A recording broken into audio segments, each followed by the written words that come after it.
Hey everybody, welcome back to Idiot Proof Cooking. I felt like making myself a burger today, but I wanted to challenge myself, so I'm going to try and recreate Wendy's Baconator here at the house. I figure if I can make it, you can certainly make it, so follow along and I'll show you how to do it. Now, what I'm going to also do is show you how to make your own hamburger buns. Because when you're making your own hamburgers, you should learn how to make your own hamburger buns. Even just for the flex, you know? Oh, look it, I made this awesome burger, and I made the bun too. It's actually really easy to do.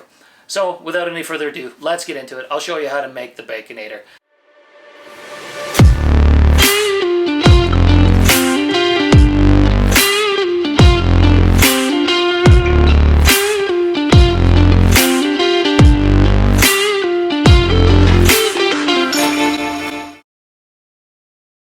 So the bun recipe I'm using is courtesy of King Arthur flour. Get yourself 170 grams, which equals about 3/4 of a cup of warm water, and pour in 1 tablespoon of instant yeast. Mix that together and let it rest for about 5 to 6 minutes. From there, get the bowl of your stand mixer and add in 3½ cups or 420 grams of all-purpose flour. Then add in 1/4 cup of white granulated sugar and 1¼ teaspoons of kosher salt. And lastly, 2 tablespoons of room temperature butter. Next pour in your water and yeast mixture into the stand mixer bowl, affix your dough hook, and mix this together for about 2 to 3 minutes on a medium speed. You might have to grab your spatula and scrape the dough down along the sides to make sure it doesn't stick.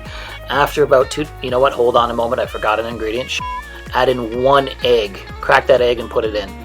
So, don't forget to add the egg in. So anyways, mix it again for 2 to 3 minutes on a medium speed, and then crank it up to a medium-high speed and let it mix for about 5 to 7 minutes. After that time, take the dough out, turn it out onto your work surface. Now you'll find that this dough isn't that sticky just because the little amount of water you used. So it actually comes out pretty nicely. So just shape this into a ball. As you can see, I just cup my hands down and around it, pressing downwards as I turn it to make sure it forms into a ball. Like always, get yourself a large bowl, grease it down with some olive oil, throw the dough in, and give it a little shake or just swirl it around there to make sure it's covered. You don't want this dough sticking to the bowl. Cover with plastic wrap and store in a warm, dry place and allow it to rise for at least 2 hours or until doubled in size. Okay, after 2½ hours this time it took the double. It took a little bit longer because I think my house was really cool. My AC was just running overtime. It was really hot around here the past couple days. So anyways, as you can see, it's doubled, so give it a little punch to deflate it. Turn it out onto your work surface again, and now get your bench scraper, or really whatever you use to cut up your dough, and divide this into 6 equal pieces. Now I'm dividing it into 6 pieces because I want a medium-sized bun. If you divide it into 8 pieces, you can get a slightly smaller bun. So anyways, cut them up, and then put one of the pieces of dough in your hand and just carefully move it through your thumb and pointer finger, pressing down in towards your palm until you form it into a ball, like you can see I'm doing here. Because what you want to do is form all of these into a nice taut ball and then put them on a parchment-lined baking sheet. Now this is a second way that you can roll into the ball. Just put it onto your work surface and then roll them around in the palm of your hand until they form a nice ball. Anyways, now that they're all rolled up, cover again with plastic wrap and allow about an additional hour for these to double in size again. Put them in a warm, dry place again. Alright, while the buns are rising, let's talk about the meat I'm going to be using to make the burger patties. On the left is a pound of brisket, which will give a nice beefy taste, and on the right hand side is a pound of short rib. As you can see, it's just covered in fat, and fat is really what you want for the flavor in your burger. So what I'm going to do is dice these up into large, about 1-inch cubes, and then I'm going to throw them on a plate or something that you can stick in your freezer, because what you want to do is once you have these diced up, throw them in the freezer and let them harden up for about 15 to 20 minutes. The reason why we do this is because when you run them through your meat grinder, if they're warm they're going to be gooey and they might gum up your meat grinder, but when they're slightly frozen it makes it way easier to put it through the meat grinder. Alright, while the meat is hardening up in the freezer, let's talk about your buns. It's been about an hour and they've doubled in size. So get yourself a couple of tablespoons of melted butter and brush them over the buns. Then preheat your oven to 350 degrees Fahrenheit and bake these for anywhere from 15 to 20 minutes until they're nice and golden brown. Once they are done, take them out of the oven and get your melted butter again and give the buns one final brushing down with that melted butter. Not only are you going to have a nice fluffy bun, but it's going to be rich and buttery and just absolutely delicious. Once you've done this, let them cool down for half an hour to an hour, and then you're good to use them for your burger.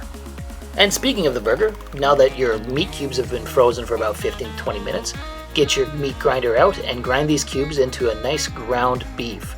Now what I'm going to do is I'm going to do one round through a coarse grind, then I'm going to take all of the ground beef, put it on the fine grind attachment on your meat grinder, and run it through one more time. Through experimentation, I find the meat binds better to itself when you grind it a second time through the fine grind. If you do it through a coarse grind, it will work, but I just find that it sticks together better when you do a fine grind. But like, look at how red and gorgeous that meat looks. That's what you get when you use your own fresh meat and grind it yourself rather than just buying store-bought ground beef. So let's make the patties. The Baconator comes with 2 square patties. I don't know the size that they use, but I'm going to be doing 4-ounce burgers because that's what I prefer. Now I'm measuring them out with the kitchen scale, putting them down on a piece of parchment paper, and then I'm going to carefully shape them into a square patty because, after all, Wendy's uses square patties. And I figure you might as well be authentic to it. So I'm shaping them both into square patties, and then we're going to cook these on my cast iron skillet in the kitchen. Just look at the color on that though, and the squareness. It looks so cool already. Okay, into the kitchen we go. I've got my cast iron skillet all nice and warm, so I'm going to lay down some oil on top of it, spread it out, and then I'm going to slam down both patties on top of the oil. So you can see carefully like that. Now what I'm going to do is also sprinkle a little bit of kosher salt and pepper on there.